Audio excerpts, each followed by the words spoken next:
So let's get back to this. Hang on. So this is a book that I personally have. I have a personal copy of this book, and you have it there. It's Peruso Bordas. It's an encyclopedia in French. It was actually made in Switzerland. So you have it there. I'll show it to you. Peruso Bordas. Okay, it's right here. I have it. And you see a depiction of the Trinity there in the slideshow.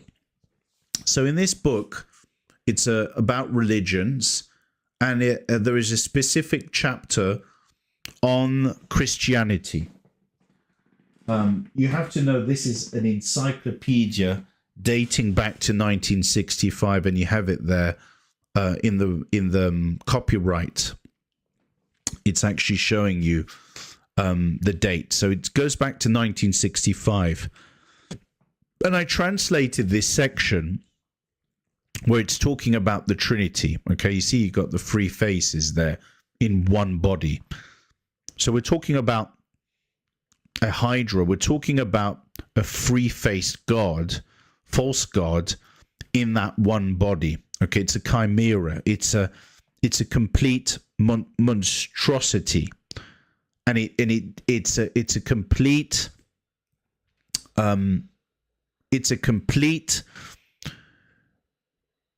it's in complete opposition to the God that we are presented in the Bible. We can all agree to this, and you see this in the depiction, right? It's a pagan God. It does not belong in the Hebrew scriptures. Now, this book is very, very telling, because I found something very interesting, and I'm going to show it to you. This is what it says here. Very, very important. I really want to draw your attention to this fact. Very, very important.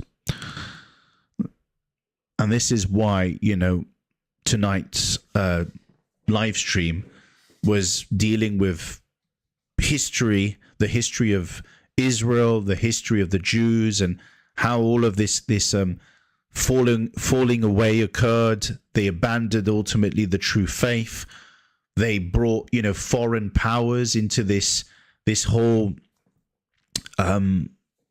war, this spiritual civil war that occurred in the Jewish faith, and it completely destroyed the heart of the Jewish monotheism. And this is what happened to Christianity as well. And in this encyclopedia, it actually presents the facts. It says, as you can read here, from God, so the mystery, the Trinity, look, the Trinity, the mystery of the divine persons, from the God of the Jews, okay, to the God of the Christians. And you will see that they are one and the same. The mystery of the divine persons. From God of the Jews to the God of the Christians, monotheism is traditionally the most distinctive feature of Judaism. It's what stands out. The first Christians were Jewish. This French encyclopedia, brothers and sisters, is honest enough to point to this fact. Right? Again, reference. I'm reading from Peruso Bordas in Encyclopedia. Encyclopédie. It's in French. And he says, the first Christians were Jewish and believed in a one all-powerful God and the Logos. But look, this is where it gets interesting. The one and only. Notice how they're one and the same. The one and only. But they believe that Jesus, the Word, is the Messiah. The Christ, right? Also Christ. And that he thus participates in the divinity of God. So he participates in the divinity of God. But we know that body was ultimately human, right? So is the body participating in the divine qualities of the Spirit? Absolutely it does. Of whom he is the Son, right? So who brought that body into existence? Who birthed that body? God himself, the Father. He prepared a body for himself to dwell in since he was conceived in his mother's womb by the Holy Spirit. The first Christians, get this, brothers and sisters, this is a French encyclopedia. The first Christians, I'm going to read this again. The first Christians, therefore, found themselves confronted with three divine principles. Three divine principles. God the Father, the Spirit of God, and the Son. By making these the threefold aspect of a single divine reality. We find this word in the Hebrews chapter 1, where it says that, the Son is the image of the invisible God, right? He is the express image of his person. We find this in Hebrews 1:3. And that word person in the Greek is hypostasis. Hypostasis is existence, reality. So look what this French encyclopedia is honest to point out.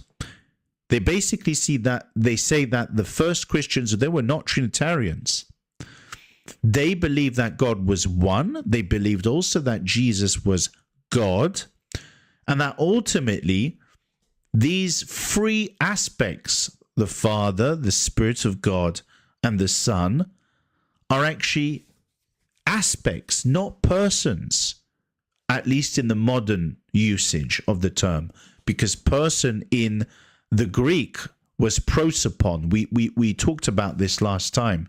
We find this in Exodus 33.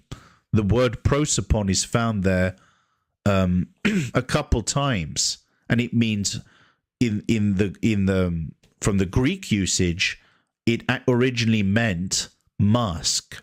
It meant the outward appearance of the same person, right? So it could be talking about the mask that the person is wearing. That person is using different masks, but it's still the same person. So that's what they mean in this encyclopedia. These threefold aspect of a single divine reality. Christianity reconciled the demands of Jewish monotheism, right, one God, with the historical reality of Jesus, God made man through the Holy Spirit, right? Holy Spirit of God performed that miracle in the womb. Hence the formation of the dogma of the Trinity, which Christianity is built. The Father is God, the Son is God, and the Holy Spirit is God, but there is only one God, and then they say in three persons. That's where you need to be aware of, okay? Because the three persons, we understand, can be interpreted in different ways, right? But this is where they're honest enough to show that the doctrine of the Trinity as we know it, as three distinct, right, entities sharing glory with each other, right? The three spirits. Look what this encyclopedia says. Very, very true. The dogma of the Trinity. The dogma of the Trinity was not truly defined in its definitive form until the 4th century. Boom. The dogma of the Trinity. Encyclopedia on religions. Talking about French encyclopedia. Talking about the Christian religion. Again, show it to you. It's right here. I have the reference here where he says that the doctrine of the Trinity only came about in the 4th century. Here it is. And you have here the Trinity depicted with 3 faces, right? You see that? 3 faces, right? A 3-headed false god right there. And in this section, we read this section in this French encyclopedia: the dogma of the Trinity was not truly defined in its definitive form until the 4th century. An encyclopedia,